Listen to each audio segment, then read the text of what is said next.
नमस्कार। एक बार पुनः आपके सामने प्रस्तुत हूँ। इस सप्ताह मेरे साप्ताहिक लेख का विषय था, क्या हम जीवन साथी के बिना जीने की तैयारी कर लिए हैं? एक ऐसा विषय है यह जिसका सामना हर बुजुर्ग दंपत्ति को कभी न कभी करना है, लेकिन इस बात पर हम साहस नहीं जुटा पाते हैं। जब जीवन साथी नहीं रहेगा तब मैं कैसे जीऊंगा? कौन पहले जाएगा कोई नहीं जानता। यह डर स्वाभाविक है। पुरुष और महिला की परिस्थितियां भी अलग हो सकती हैं। बहुत कुछ उनके स्वास्थ्य, आर्थिक स्थिति, सामाजिक संबंधों और वर्तमान जीवन परिस्थितियों पर निर्भर करता है। कई बुजुर्ग दंपतियों के लिए जीवन साथी केवल जीवन का साथ नहीं होता, वह दूसरे की दवाइयों, स्वास्थ्य समस्याओं, खान पान और यहाँ तक कि छोटी छोटी असामान्य बातों को भी समझता है।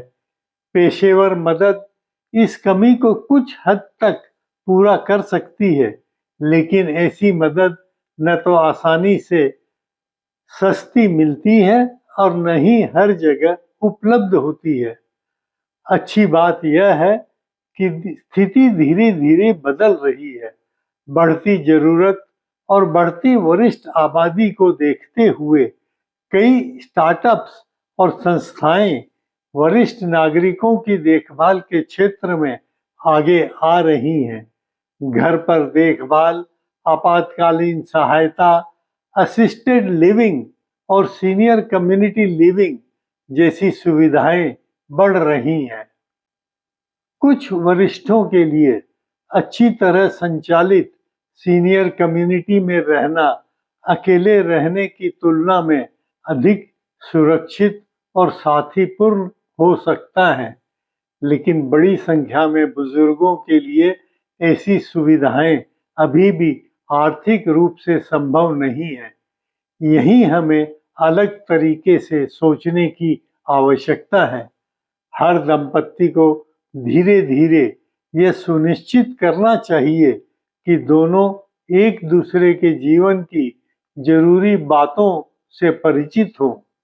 क्या दोनों को पता है कि महत्वपूर्ण दस्तावेज, बैंक खाते, बीमा पॉलिसियां और निवेश कहाँ किया गया है?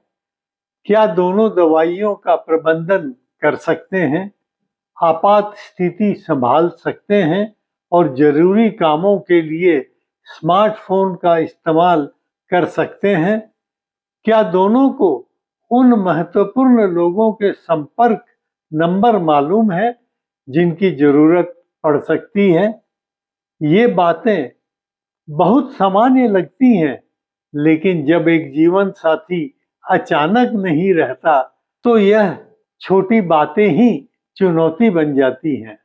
जिस व्यक्ति के पास मित्र, रुचियां, सामाजिक संपर्क और जीवन में कोई उद्देश्य होता है, उसके लिए अकेले जीवन का सामना करना अपेक्षाकृत आसान होता है। कुछ पल आध्यात्म से जुड़कर जीवन के हर क्षण को सहज और सुंदर बनाया जा सकता है। बच्चों की भी इसमें भूमिका है। वे दूर रहें तो भी दूरी का अर्थ संपर्क टूटना नहीं होना चाहिए। परंपरागत पारिवारिक व्यवस्था बदल रही है। बच्चे दूसरे शहरों में और देशों में भी जा रहे हैं। परिवार छोटे होते जा रहे हैं।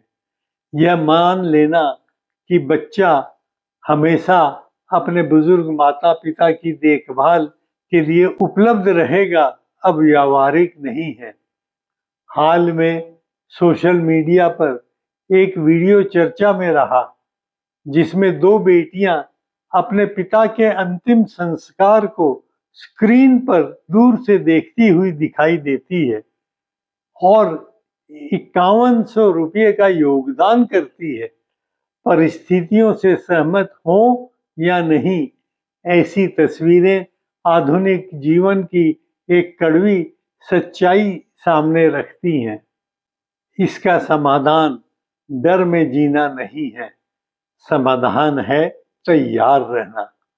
हर बुजुर्ग दंपति को ऐसी बातचीत जरूर करनी चाहिए जो शुरू में थोड़ी असहज लग सकती है।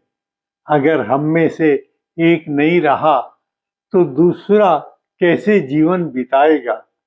बात शुरू करना कठिन हो सकता है, लेकिन ऐसी बातचीत व्यवहारिक फैसले लेने, बेहतर वित्तीय योजना बनाने, सामाजिक संबंध मजबूत करने और आत्मविश्वास बढ़ाने में मदद कर सकती है। और शायद सबसे महत्वपूर्ण तैयारी मानसिक है। इसलिए जब तक हम एक दूसरे के साथ हैं, आइए एक दूसरे को इस तरह तैयार करें कि जीवन साथी के न रहने पर भी दूसरा अच्छी तरह जी सके।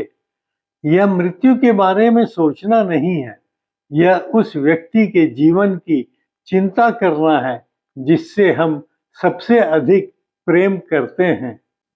इस सप्ताह के मेरे इस विषय पर आप मनन जरूर करें और हो सके तो आपस में बात भी सही माहौल में करें। धन्यवाद।